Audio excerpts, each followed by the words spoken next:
Hey guys, this is Ryan from El Topo Loco, and today we have a special guest. We have Greg from the Agents of Destruction. Check him out on YouTube if you want more content. Greg and I have played on Untap multiple times in the past, and on Facebook we saw we were both trying to build Gohan, and Gohan was when I first saw it, I overlooked it at first, thinking, yeah, it's just another combo draw leader, kind of like Launch, but I didn't give it a chance. And then I started playing with it, and I started enjoying it. He's enjoying it, but he's doing a totally different build than I did. We'll probably be posting up my build in the next day or two, but we're gonna look at his build. The cool thing about Gohan, just like with Launch, is you could do the mono red stuff. Shout out to Brian from Stage Zero. Me and him also test a lot, or you guys might know him as Android. He did a mono red build a few weeks ago, and it's really good. But we were experimenting with some multicolor stuff. So Greg over here has his red green build. Greg, how you doing today? Doing good. What's going on, guys? All right, so we're looking at his deck profile. Why don't you just walk us through what's the strategy, what are the turn by turn plays, or what's the point of the deck? All right, so I went through it. I started testing the mono red variants of the deck, and while the deck felt really fun, the most common thing I was noticing is it seemed like unless you could just go out, like just completely outlast blue decks, that we weren't really connecting the finishing blows. So my natural instinct just was about anything that's printed in red these days was to go, I thought we'd do red green and try and get some burn. And then it progressed into, holy cow, this deck can draw north of 10 to 11 cards on its awakening turn. Yeah.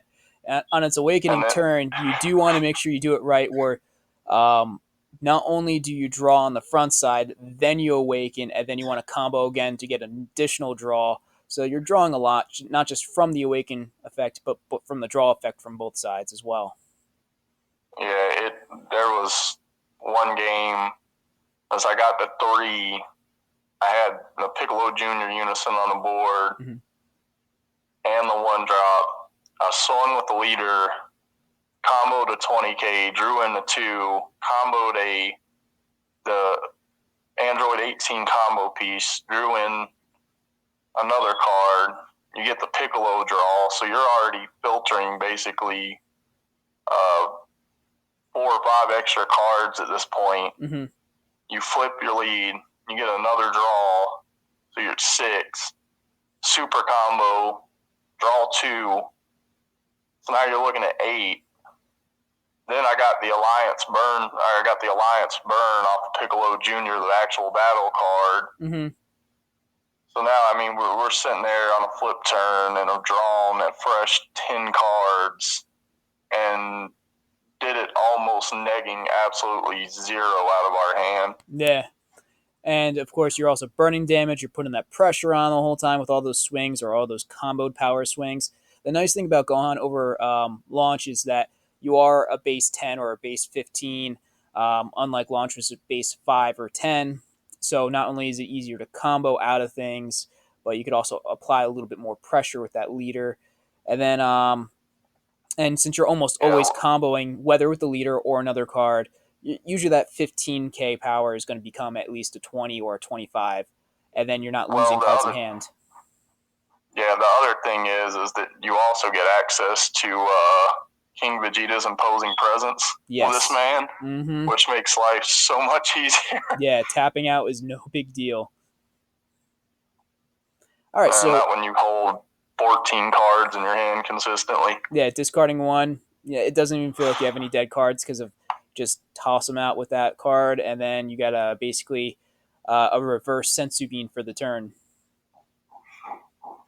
All right, so let's go by the turn plays. It looks like from just looking at it real quick, the big boss monster is probably your 2-drop Piccolo Junior, the one that does the Alliance, but there's some other stuff that does pressure. So what is the turn plays, and what is the strategy overall? So what you're basically looking at is you want to maximize everything in the deck to a certain point.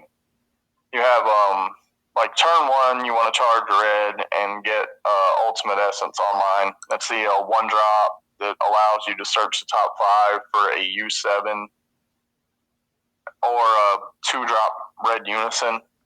So literally, he just gets your searches going, and you get the auto limit 1 when you combo a red skillless U7.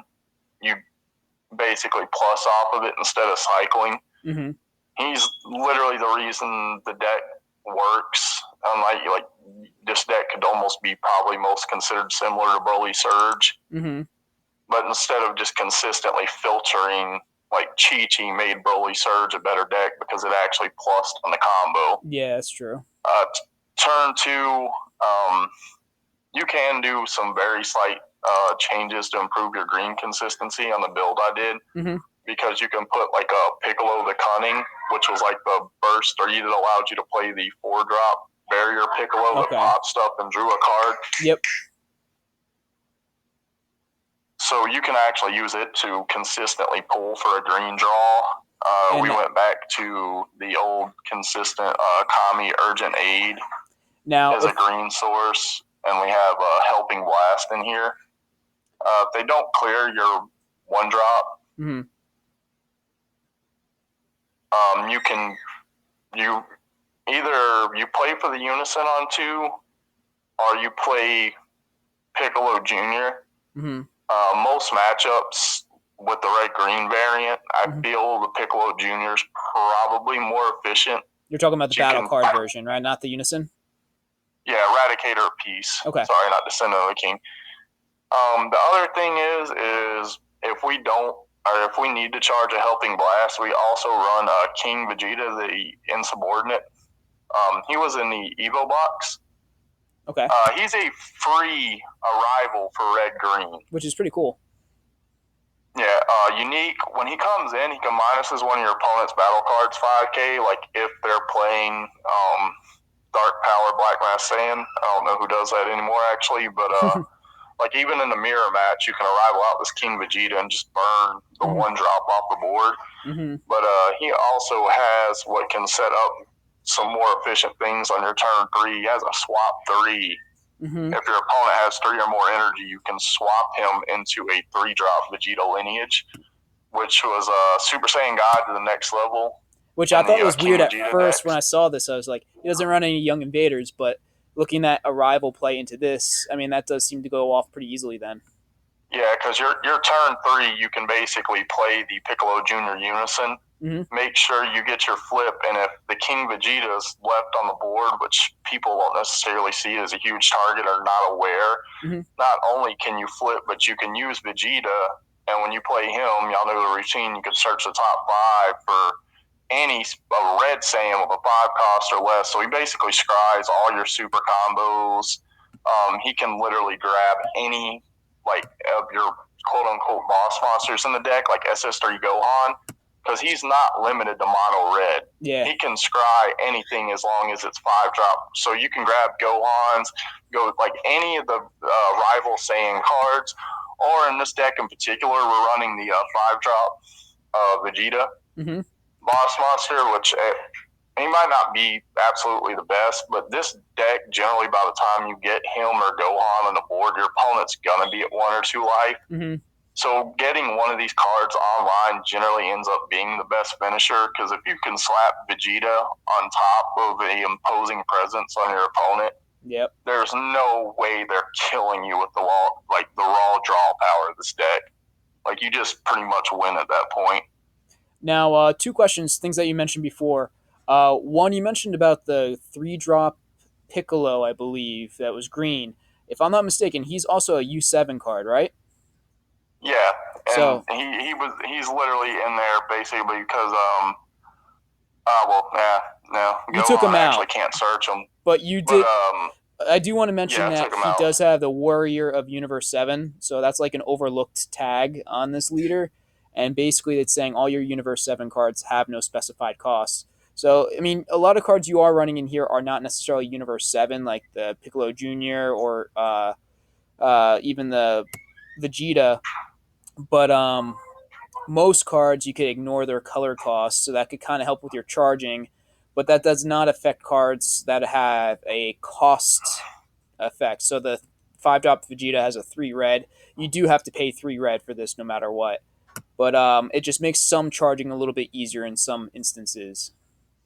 Yeah, it's almost akin back to the old Gohan U7 deck where you could literally just charge anything, and then on a turn, you used to be able to go on the just hard like color, like 3 colors for a U7 card on just 3 different energy sources. It's funny that you brought up the old Gohan leader, because this really does feel like the reboot version of that card or of that deck, because you do get the bonuses of the Spirit Boost.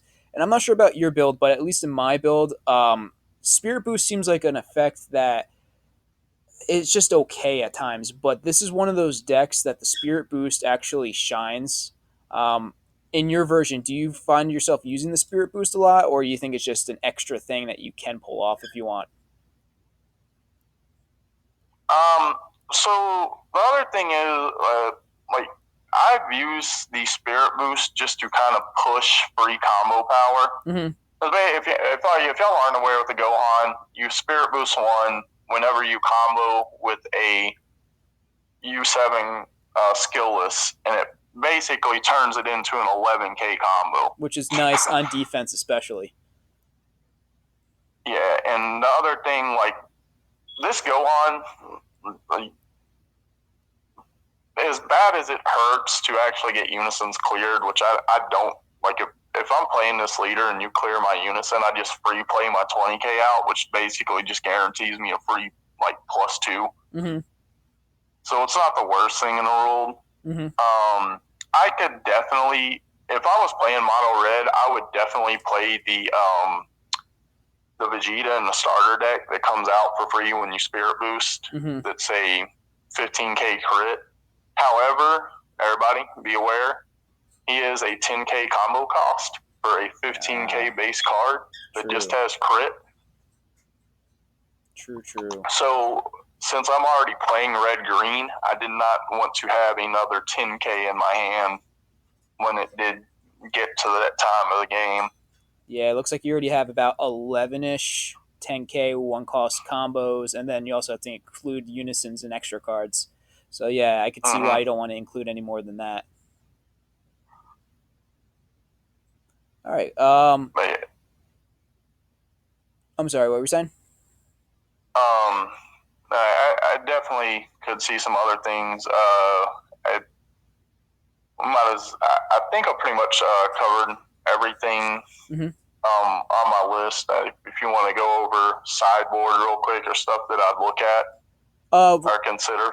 The other question I wanted to ask you before we moved on was, I don't see a secret rare unless I'm overlooking it. Is that a choice that you made on purpose, or is that just an oversight, or what?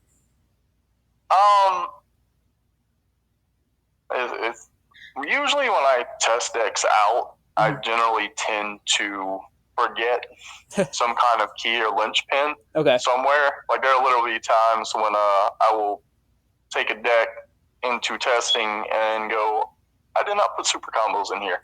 Yeah. Or this or that. The only secret I could see being real viable in this deck or consistent play would probably be Heroines. Okay. With the mono red version, I definitely vibe to some Gohanks. Okay. I think he's a severely underrated card, which, hey, was Zamasu floating around, and now, boo, he got significantly worse. But up to this point, like, every time I've played that man in a game, I have not lost it. I think Gohanks is nice, but I feel like as long as the Kai secret rare is going to be heavily played, and it is heavily played at this moment, that card will never shine, just because you could either stop their attacks on that by playing it on their turn, or you're just going to clear it right away. Yeah, I was playing it in King Vegeta, and generally when you drop Jiren, like if you drop Jiren turn 3, they're slamming Kai immediately behind it. Yeah. So once they go nuke on the board, it's in the next turn. It's just like, all right, I'm playing Gohanks now, and we're Fair going enough. home. That makes sense then. You kind of bait it out. Yeah. All right, so just looking at your deck, you went with a 3-1 split with the super combos. Now, Nappa is really, really good just because he is not only something that you can use multiple times for like aggression, but he's also an alliance target, and that helps with both Piccolo Jr. over here and also this Gohan. And this Gohan is busted. I play him in my side deck for my red green King Vegeta. And when you play against Baby, like it's really fun catching them off guard. They're like, "Yeah, I could take one more damage," and then the next turn you slam this down. And they're like, "Unless you have the Game over. yeah, unless they have the ape that can bounce it back to your deck, it is game over because it's got deflect and barrier. Unfortunately, the ape ignores barrier, but yeah, it's basically game over. So this is nice because this only works with a red Saiyan leader. Um, so that's pretty clutch. Yeah, And and we're here. yeah. And then like if you have this Gohan out and even this Vegeta out, a lot of times you're just stopping them from playing the game because like anything they play is like either going to get negged or in the case with Gohan, I think they have to crit a life or something. Yeah, they have to crit a Yeah, life. anything they play 20k or less, they have to place a life in their drop. Yeah. So that late in the game, by the time you're at 4 energy, one life is crucial. So you might even just stop them from playing any smaller guys. And unless they have a boss monster to play, they basically might have to just pass turn. But it looks pretty straightforward. We got the vanilla cards to help not only cycle with the Gohan, will help you cycle with that, getting an extra draw, but use it with your spirit boost. And we have this 18, which again is just another additional draw on top of that. But everything else looks pretty standard. We already talked about the nice combo that you talked about with this Vegeta, getting him out. But I think everything else looks fairly standard. So let's talk about any sideboard choices or any edits you might make in the future for this. Uh, we talked about it probably right before I got on. Mm-hmm. Main board, I've been tweaking with it a little bit. I think we'd end up going 2-2 just because Backbone's just incredible with the leader. Like the moment you slap a unison down, Backbone's online. Yep. Which is even better than certain other like red decks, like the starter Vegeta. Which, by the way, don't blame me. I'm not saying Gohan's better than starter Vegeta, but I'm just saying you literally have a super combo that is live the moment you flip your leader over. And the nice thing is it's awesome. Also searchable by a lot of your cards too. Mm-hmm. As far as sideboard or what I would dig into with this deck, I'd definitely go up on testing. Mm-hmm. Mostly because sometimes, like, especially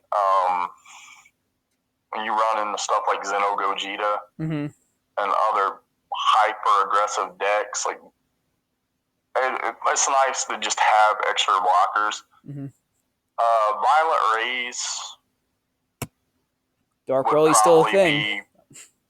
Yeah, Violet Rays is still a really good card, by the way. I don't know if y'all heard of SS3 Gogeta thwarting the Dark Empire. Yeah. Or yeah, if you manage to get the turn 4 against Black deck playing red and they slam that new SS4 Gogeta on you, you can probably turn the lights off and go home.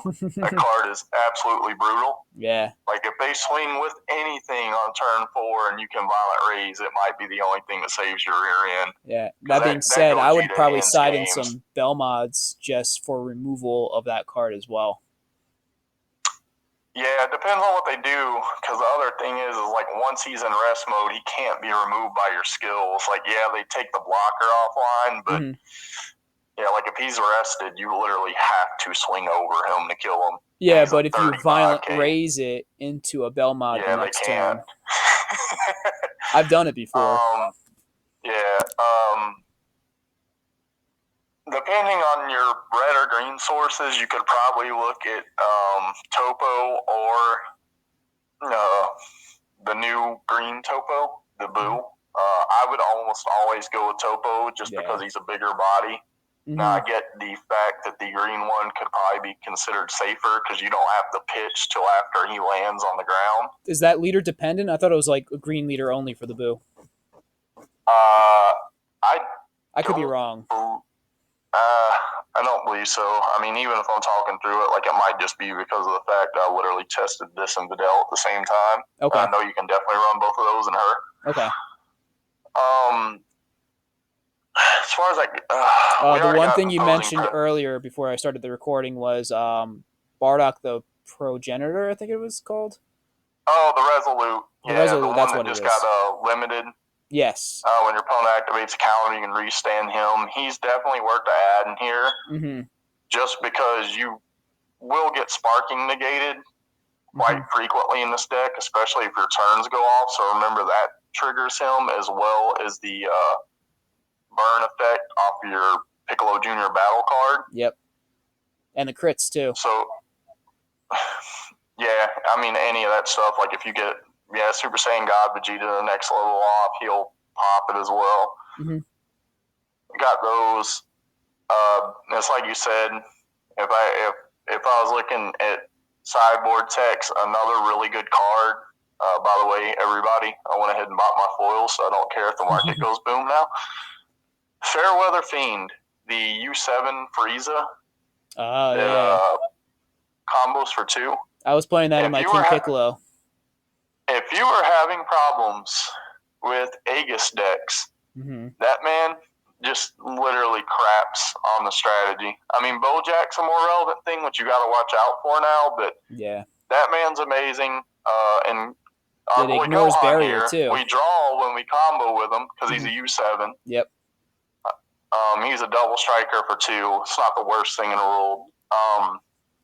Another thing with this Gohan leader is Frieza, Imperial Inspiration. I remember when he came out, everybody went nuts. Like, oh my god, we got a card that can combo and give crit. Everybody went crazy, and it was like, oh, we can't use this. And this Gohan, you can draw off of the combo, which can create some really crazy tempo swings. Because you can literally just overwhelm a cheap double striker like a Bardock and just tap the one, combo the Frieza, and it replaces itself. And now all of a sudden you just filtered a card out of your hand, your opponent's staring down the barrel of a 25k double strike crit. Yeah. So Imperial Inspirations, just another kind of tech choice card that might be buried that actually has surprising value in the deck. As far as any kind of other sideboard options, like most of the stuff you're going to end up siding in for this deck is more defense, because you really can't go much higher on the gas here other than like maybe Belmod and Mercenary Towel. Yeah. So outside of that, like all those cards are applicable, but none of it really at that point. We Are Universe 7, the 1-drop extra card. Yep, I run that. Can bring your backbones back from the drop. Yep. For 1 energy, you get to recycle your super combo. So that's a pretty nifty little card. Yeah. As well. So one last thing I want to ask you before we go. I see you're running 56 cards, and typically that seems a little high for a deck because you're cutting into consistency. But I was running 55 for a little while. I'm going to start testing with like 51, but with this deck, I kind of find that 55-ish area is actually kind of nice, because there are some games that if it gets drawn out, you will get close to decking out. And it's still fairly consistent because you are drawing on each turn and sometimes drawing multiple cards on each turn. So did 56 ever feel clunky to you or inconsistent, or did you have the same kind of analysis I had when I tested out that number of cards? It was very similar. Now, mind you, it's not essential to the deck. Like, if you were just literally wanting to trim fat off of this because you hate going over X amount, which I'll be honest, if you run this at straight 50, you very reasonably could deck out on 4. Yeah. So be aware of that. If you're looking for a place to just literally trim fat off the top, you can just go straight for the 3 Super Saiyan Blue Vegeta 5 drops, drop it down to 53, and then you could probably cut subordinate into the next level and go down to 51. That would probably be the easiest way to go. And then, oh, just real quick point for a side deck. In the main board, I was running a Resonant Explosion. Okay. If you run into blue heavy meta now, Unwavering Conviction Son Goku is going to start seeing a lot of value, because when your blue players play the busted card in blue, Galactic Buster, they immediately force the Bojack that they want to use in that combo step for that energy. Unwavering Conviction, in case you don't know, had the same effect as the Broly's from set 7, the red-green ones, where they just kill a card in the combo area. Yep. So if you play against a bunch of blue, Unwavering Conviction, by the way, still really cheap right now, can absolutely hamper decks that rely on Galactic Buster to play defense, because when they Galactic Buster, they bypass the energy cost not only to combo the Bojack, but then Galactic Buster frees the energy. If you use Unwavering, you can just blast the Bojack out of the combo area, and it completely destroys the tempo of what they're trying to do. Or you can make them just have awkward plays, because they're going to probably try to play around that effect, and you either could go into it and go for the bait but make them play awkwardly, or you just not use it and then just make them never use Galactic Buster. So that's actually a pretty cool one. Just as a reminder, it's a red-green. It's not in this deck, but it's a red-green arrival. But I think you have to pay a green energy, and it's a Goku card from, I think, Draft Box 3. But he's pretty good, too. Yeah, he definitely ended up being the one thing I tinkered with more, because against blue, it's just like, if you can interrupt Galactic Buster, it seems like blue decks are almost hitting crutch levels with Galactic Buster, like black decks are seeing with SS3 Gogeta at this point. Like, it's, if you're playing this color and not using this, why are you bothering? And blue decks are on the rise, so that's definitely a good point to make. All right, so we're going to cut it off right here. Stay tuned in the next few days. I'm also going to be posting up my Gohan deck. It's a different multicolor, so stay tuned to that. And definitely check out Greg's channel. I'll post it in the description below. I'll even put this deck profile if you guys just want to look at it on your own time. But thanks for stopping by, guys, and stay loco.